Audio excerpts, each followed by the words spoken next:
Hello tout le monde. Audio Jungle.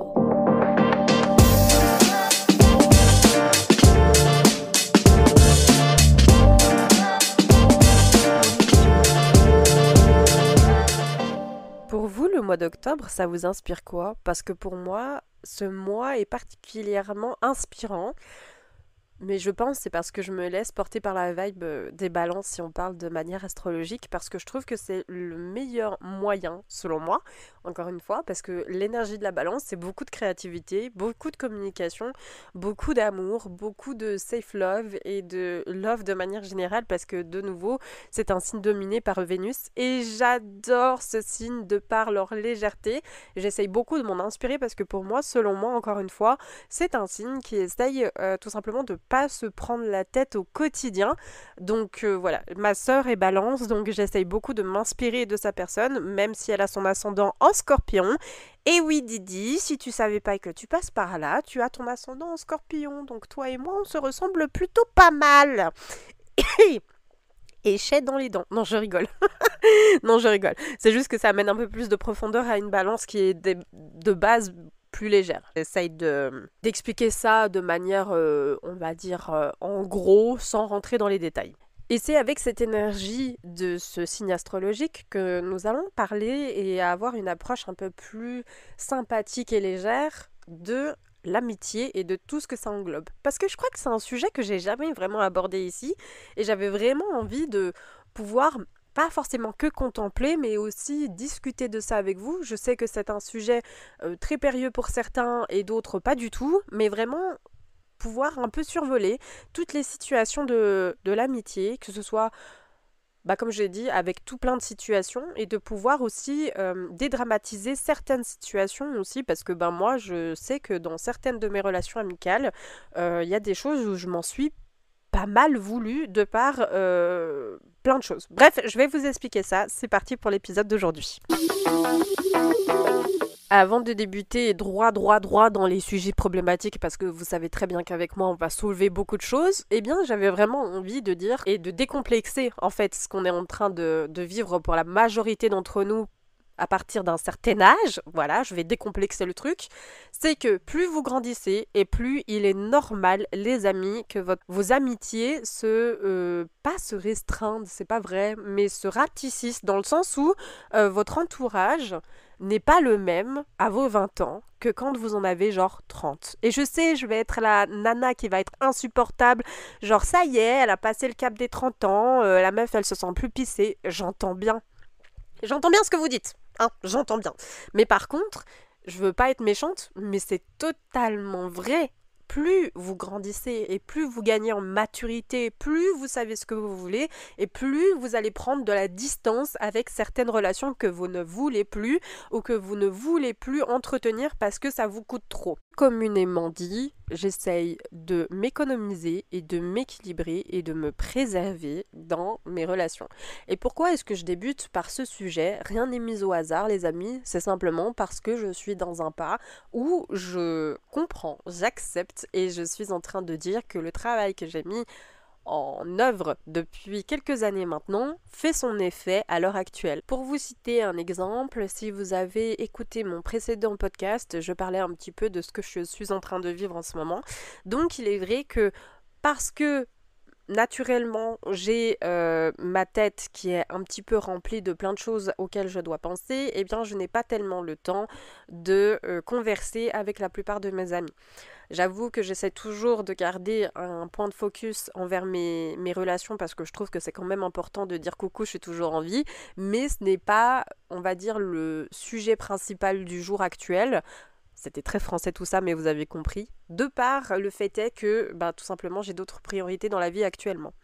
Mais si je vous dis ça, ce n'est pas uniquement pour faire culpabiliser les gens ou dire vous êtes en train de faire faux. Évidemment qu'on évolue chacun à notre manière. Moi, je vous explique mon témoignage, ma vision de vie et de par mes expériences de vie, tout simplement. Mais la première chose que j'ai mis en place et que j'ai vu que ça faisait son effet actuellement, c'est tout simplement d'avoir posé un cadre auprès de mes relations. Quand je dis poser un cadre, c'est pas nécessairement dire que ce cadre il est comme ça et puis qu'on ne peut pas changer, il reste quand même un peu malléable en fonction de comment moi j'évolue et en fonction aussi de comment l'autre personne évolue. Et c'est toujours très personnel via de la relation ou pas. Par exemple, j'ai une amitié, on se connaît depuis vraiment le bac à sable, mais quand je vous dis le bac à sable, c'est même plus que le bac à sable. On se connaît depuis très très très très très longtemps, on se voit pas beaucoup et quand on se voit c'est toujours un plaisir, on ne s'échange pas non plus des masses quand on s'envoie des messages, on n'est pas tout le temps en train de prendre des nouvelles de l'une et de l'autre. Eh bien, cette amitié, pour moi, elle est ok. Et il y en a d'autres auxquelles je converse pratiquement tous les 2 jours avec telle personne parce que c'est quelque chose qui me fait du bien et puis je vois que ça fait plaisir et puis moi, ça me dérange pas plus que ça. Mais vous voyez, c'est vraiment très personnel parce que de nouveau, chaque personne est différente et ça, c'est à vous aussi de créer ce côté en fait malléable dans vos amitiés. Vous pouvez pas toujours rester rigide et ça c'est dans toute relation, qu'elle soit amoureuse, qu'elle soit amicale, qu'elle soit professionnelle, qu'elle soit... Enfin bref, vous avez compris. On ne peut pas toujours rester rigide et j'ai tenté d'être rigide, les amis. Quand j'étais plus jeune, je m'en souviens que pour moi, la notion d'amitié était tout simplement de se montrer disponible. Parce que pour moi, la notion de disponibilité envers les gens, ça voulait dire qu'il y avait un certain degré d'importance sur notre amitié que je prenais très très à cœur et que voilà, c'était que j'allais jamais la laisser tomber, etc., etc. Sauf qu'en réalité, de toujours se montrer disponible envers les autres, ce n'est pas totalement sain. Et même, j'ai envie de dire, toujours de dire qu'on n'est pas disponible à quelqu'un, ce n'est pas sain non plus, mais vous voyez ce que je veux dire, c'est toujours trouver un joli équilibre là-dedans. Mais ce n'était absolument pas sain. Ce qui a valu que parfois je me mette totalement en danger pour des choses qui n'avaient pas lieu d'être. C'est-à-dire qu'une personne pouvait m'appeler à 4-5 heures du matin, ou pouvait m'appeler à 3 heures dans l'après-midi, ou même à 11 heures avant ma pause déjeuner. Et il y a parfois où je pouvais totalement me mettre en danger pour, ok d'accord, dans le sens où je pouvais annuler un repas familial par exemple sous prétexte d'aller aider quelqu'un. Je pouvais simplement écourter un rendez-vous uniquement pour aller aider telle personne. Tout simplement parce que j'avais mis mes relations amicales au noyau de ma vie. Et ça, c'est quelque chose, les amis, de vraiment pas sain. Sachez que le noyau de votre vie devrait être vous-même avant tout, sans avoir une notion d'égoïsme. Attention. C'est-à-dire que dans la vie, on a le droit d'être égoïste, mais il y a toujours un équilibre à jouer. C'est-à-dire que si vous êtes fatigué, par exemple, et que vous n'avez pas le temps de pouvoir discuter avec tel un tel ou même être disponible pour tel un tel, vous avez le droit. Ce n'est pas pris pour de l'égoïsme, c'est tout simplement parce que vous devez, encore une fois, vous préserver, vous protéger. Vous êtes en train de vous reposer et la personne en face doit comprendre que vous êtes en train de vous reposer. Point barre. Et ça, c'est quelque chose, au moment où j'ai changé ce mindset, les amis, ça a été quelque chose qui a été énormément critiqué dans ma manière de percevoir. Mais parce que certainement, je ne l'avais pas dit, je n'avais pas montré de signe avant-coureur, j'avoue, je suis quelqu'un qui, tout d'un coup, change de mindset du tac au tac. Genre, ok, d'accord, ça fonctionne pas, on reset le tout et on fonctionne d'une autre manière, mais vraiment tout. Ça peut vous sembler drastique pour certaines personnes et je le comprends, sachez-le, je suis quelqu'un qui essaie toujours de m'améliorer et toujours dans l'envie de ne pas heurter l'autre et de ne pas heurter moi, dans le sens où je maintiens les paix intérieures de tout le monde. C'est-à-dire que pour moi, j'y tiens une très très grande importance, donc je pars du principe que les gens qui me côtoient, s'ils ont quelque chose à me dire, eh bien qu'ils me le disent en face, mais de manière... comme on dit, apporter une critique constructive, dans le sens où on a le droit de ne pas être d'accord, mais de trouver un équilibre entre ce que la personne veut et ce que moi je veux. Et peut-être, des fois, on ne se rend pas compte parfois de nos agissements, de notre manière de dire les choses, de notre façon de s'exprimer, etc. On ne se rend pas tout de suite compte des fois qu'on fait faux. Et c'est pas grave, hein, c'est la vie et c'est comme ça qu'on a des relations saines. Moi, je sais que par exemple, dans mes amitiés, je le remarque de plus en plus maintenant, que la plupart de mes amitiés qui tiennent bon, c'est des amitiés que j'ai depuis ma tendre enfance ou depuis mon adolescence. De par le fait est que certainement on s'est perdu de vue parce que chacun a pris son chemin, mais qu'on s'est retrouvé avec une force telle herculéenne et qu'en réalité on se rend compte que les personnalités, les délires, etc. n'ont pas changé. C'est-à-dire qu'on voit bien que l'autre a évolué dans son mindset à lui, mais que en termes de personnalité, ça match toujours autant. Et je remarque que toutes ces vieilles amitiés auxquelles je les adore et je les honore, et bien du coup, sont de plus en plus présentes dans ma vie. C'est-à-dire que beaucoup de mes amitiés plutôt jeunes, je mets des gros guillemets à ça, est en train de s'effacer petit à petit pour laisser en fait les anciennes amitiés se réinstaller. C'est ma vision de la vie. Actuellement, les amis, vous n'êtes pas obligés de faire comme moi je suis en train de faire. Il y a des amitiés toxiques auxquelles des personnes ont mis fin, donc des très vieilles amitiés qui ont mis fin il y a quelques années de ça, et il faut respecter ça. Ce message n'est pas là dédié pour vous dire il faut revenir avec vos anciennes amitiés parce que c'est plus sûr. Non, vous devez être en harmonie avec ce que vous voulez. Et ce que je veux maintenant attire ce que j'étais certainement il y a quelques années, et que je pensais que juste parce qu'on s'est éloigné, c'est la vie et voilà, fine. Il a fallu que je traverse des choses plus ou moins cool, comme ces personnes-là ont dû traverser des choses plus ou moins cool, et c'est la vie. Et aujourd'hui, puisque du coup peut-être je suis une personne un peu nostalgique, peut-être parce que pour moi c'est hyper important d'avoir des amitiés qui durent dans le temps et de relations qui durent dans le temps, et bien du coup ça vient rappeler les gens qui me côtoyaient quand j'étais plus jeune. Vous voyez ce que je veux dire? Et donc en fait je me rends compte que toutes ces vieilles amitiés qui me font du bien à l'heure actuelle, me sont les plus précieuses. Parce que j'ai des amitiés que ça fait plus de 10 ans qu'on se connaît, des amitiés que ça fait un moment qu'on se connaît, genre passer la barre des 7 ans. Sûr. Et comme je vous ai dit tout à l'heure, j'ai l'impression que ces plus vieilles amitiés font place, en fait, est en train, pas d'éradiquer, mais plutôt est en train de se réavancer. Voilà. Et donc, comme je disais à ma psy et comme je disais à mon psy, je n'ai pas envie d'aller chercher de nouvelles aventures avec de nouvelles amitiés, tout simplement parce qu'elles me suffisent. Et c'est pour ça que je vous disais, pour les plus jeunes qui m'écoutent, ne vous inquiétez pas si vos amitiés, vous n'avez pas un grand cercle d'amis autour de vous, ce n'est point grave tant qu'elles sont qualitatives. Et tant que vous arrivez à vous contenter, pas vous contenter, c'est pas le terme, mais plutôt que ça vous suffit à vous. Si vous avez envie d'aller chercher de nouvelles têtes, pourquoi pas? Moi je vous dis pourquoi pas, tentez. Mais si vous en ressentez pas le besoin, pourquoi vous infligez une tâche auquel vous n'avez pas besoin d'y mettre de l'énergie? Et c'est ça que je suis en train de me respecter en tant qu'individu, c'est que j'en ressens pas le besoin parce qu'en réalité, mes amitiés qui sont là et qui font face à moi et en fait, j'ai pas peur à ces gens-là de leur dire ce qui me traverse dans la tête. Je n'ai pas peur de leur dire que je me sens pas bien aujourd'hui. Je n'ai pas peur d'être moi, tout simplement parce que ça fait des années qu'on se connaît et qui savent comment je peux réagir. Vous voyez ce que je veux dire? Et ça aussi, c'est important de se dire que quand on débute de nouvelles amitiés, etc., des fois, on a un peu peur de ce que l'autre pourrait penser de nous. Moi, en tout cas, c'est mon cas. Je sais que je dois encore retravailler là-dessus parce que c'est vraiment pas cool et vraiment pas fun de rentrer dans un cadre où on a envie de paraître la plus lisse possible. En tout cas, ça c'est de ma part, parce que justement, c'est un fardeau d'être comme ça, les amis. De toujours paraître droite, de toujours paraître cool, toujours de paraître sereine, de toujours paraître comme si j'étais au top de ma vie, alors que peut-être je suis juste simplement totalement brisée dans ma vie.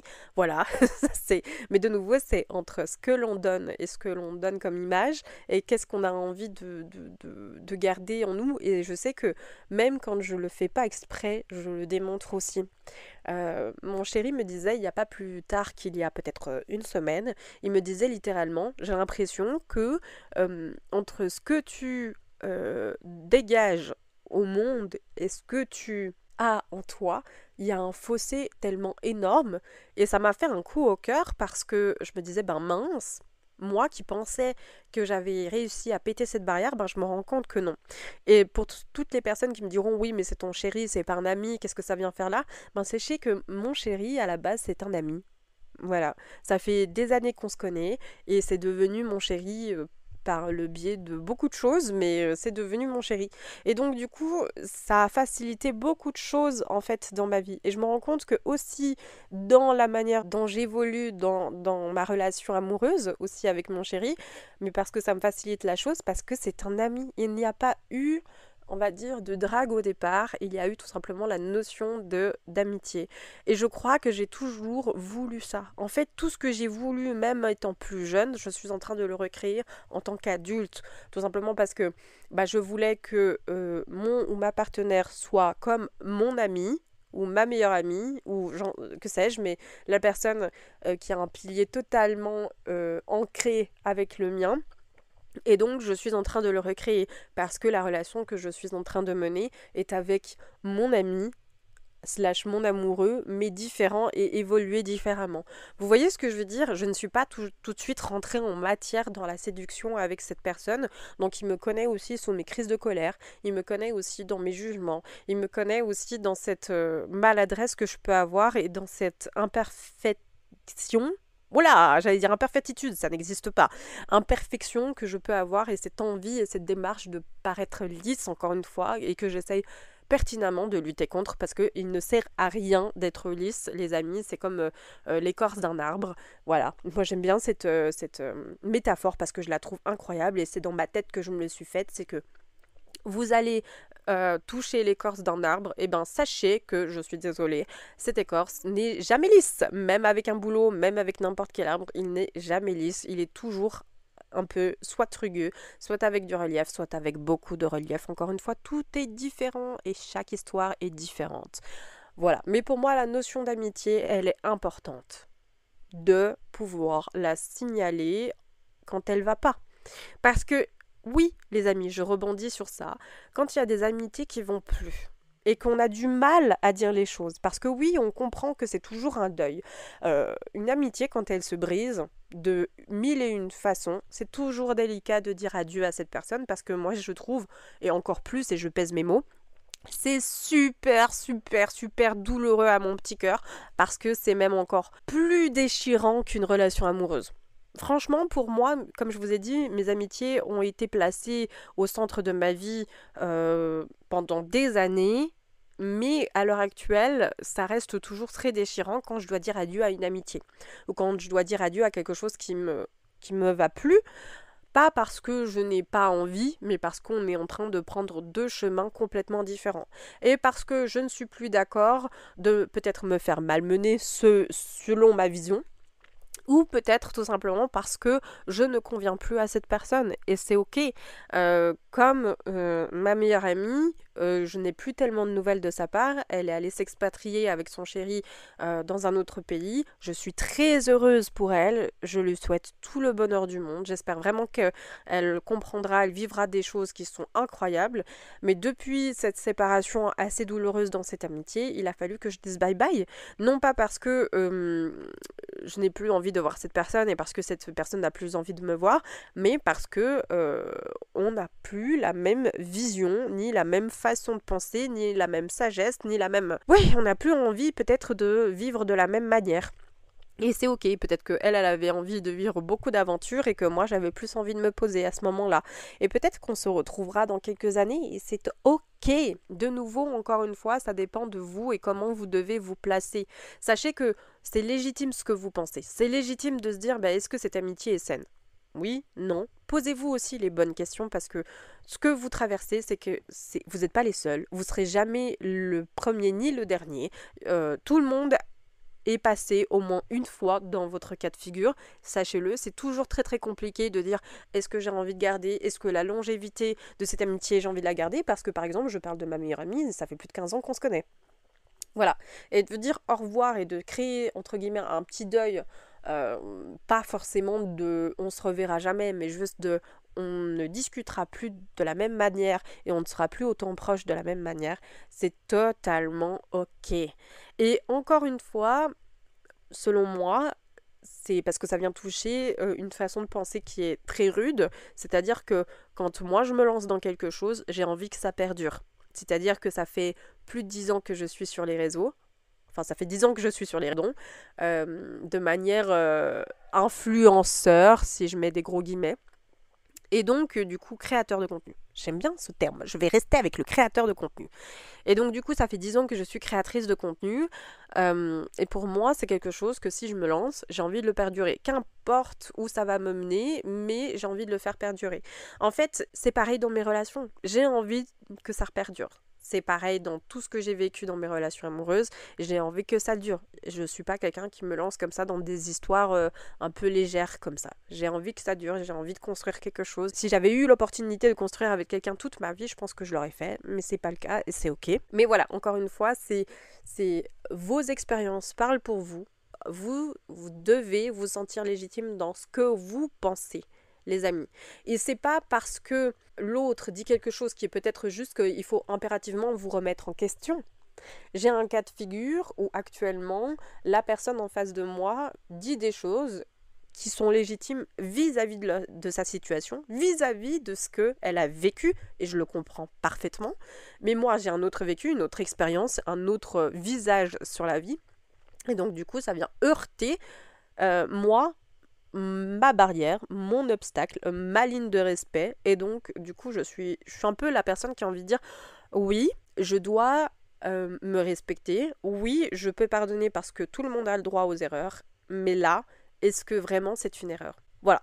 Alors, je ne vais pas rentrer dans les détails parce que ceci ne vous regarde pas, mais c'est juste pour vous expliquer que oui, en ce moment, je suis aussi dans ce questionnement de me dire est-ce que j'ai vraiment envie de garder cette amitié parce que les comportements qu'il y a eu et tout ce qui s'en est découlé, est-ce que c'est nécessairement bon pour moi? Et si je dis ok, je pardonne, est-ce que la personne va comprendre où a été son erreur afin de ne pas la refaire avec moi? Donc ça veut dire que je ouvre la porte possiblement à quelqu'un qui pourrait potentiellement me refaire un coup comme elle vient de me le faire. Je sais que beaucoup de personnes autour de moi me disent souvent que je suis bien trop gentille parce que il y aurait pour certaines personnes depuis un moment elle aurait envoyé balader telle et telle situation, etc.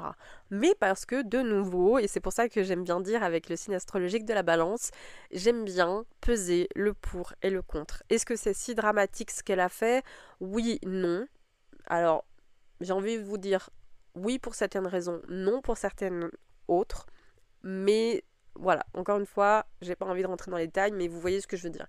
Et donc, c'est tout ce questionnement juste que vous devez faire. Je pense qu'il y a un moment donné, il faut se laisser aussi le temps de digérer ce qui vient de se passer.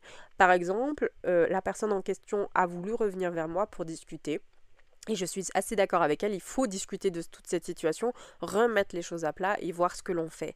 Mais je sais que par ma personnalité et comment je ne suis pas non plus dans une posture où j'aurais envie de l'écouter totalement. J'aurais plutôt envie de la dégommer et de lui dire ses 4 vérités, sauf que ça n'apportera rien du tout, ce n'est pas sage et il n'y aura rien de constructif, encore une fois, avec cet avis de la critique constructive.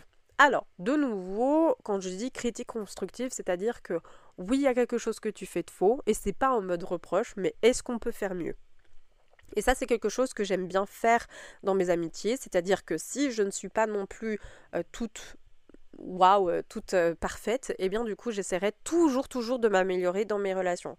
Par exemple, ça fait pas depuis si longtemps que je mets en avant ma colère et quand je ne suis pas d'accord. C'est vrai, hein, c'est un exercice hyper compliqué. Et les gens, ils sont toujours là un peu, mais pourquoi tu oses la voix? Pourquoi si? Pourquoi ça? Mais parce qu'ils sont habitués à ce que j'ai une voix douce et une voix totalement posée. Alors que moi, j'ai une voix de coffre, les amis. Je crois même que ça s'entend dans ce podcast.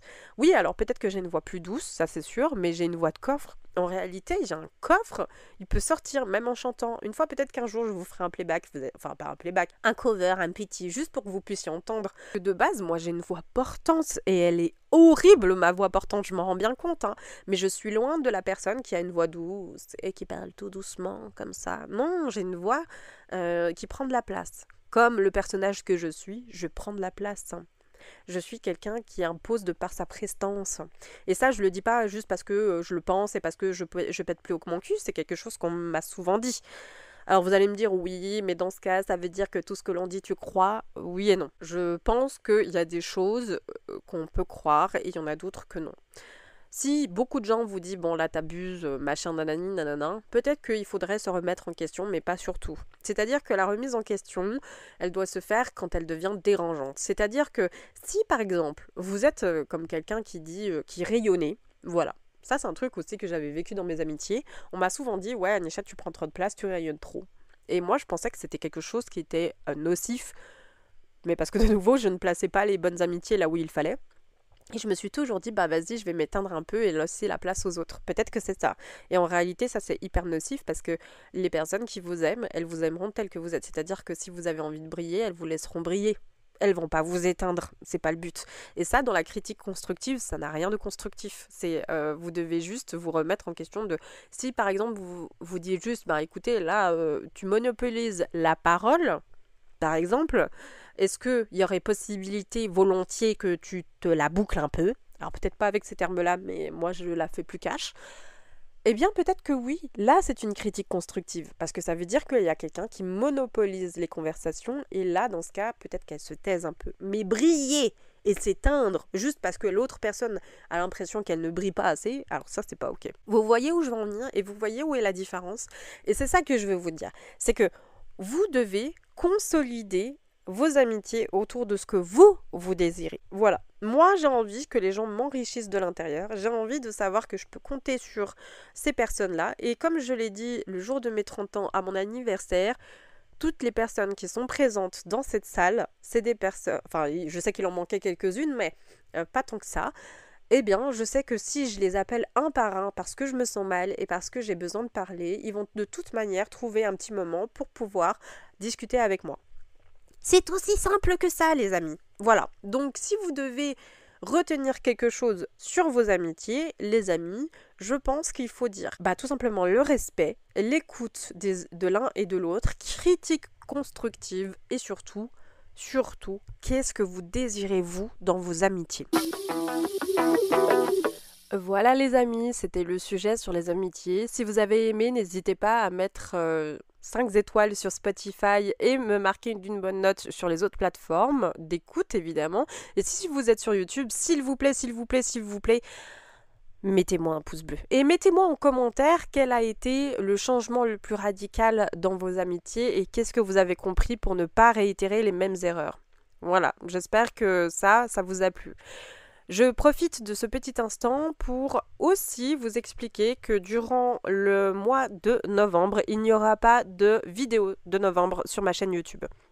Mais par contre, on tiendra les podcasts, enfin les épisodes de podcast à 3 épisodes de podcast. C'est une année comme ça vis-à-vis de ce que je vis et parce que je n'ai pas le temps de pouvoir tourner des vidéos. Mais en tout cas, le podcast aura 3 épisodes comme l'année passée. Voilà, j'espère que cette petite annonce vous plaira aussi. Moi, je vous fais de très très gros bisous. Prenez soin de vous et prenez soin des autres. Et on se retrouve au 9 du mois prochain, ainsi que le 19 et le 29. Allez, des bisous. Ciao, ciao.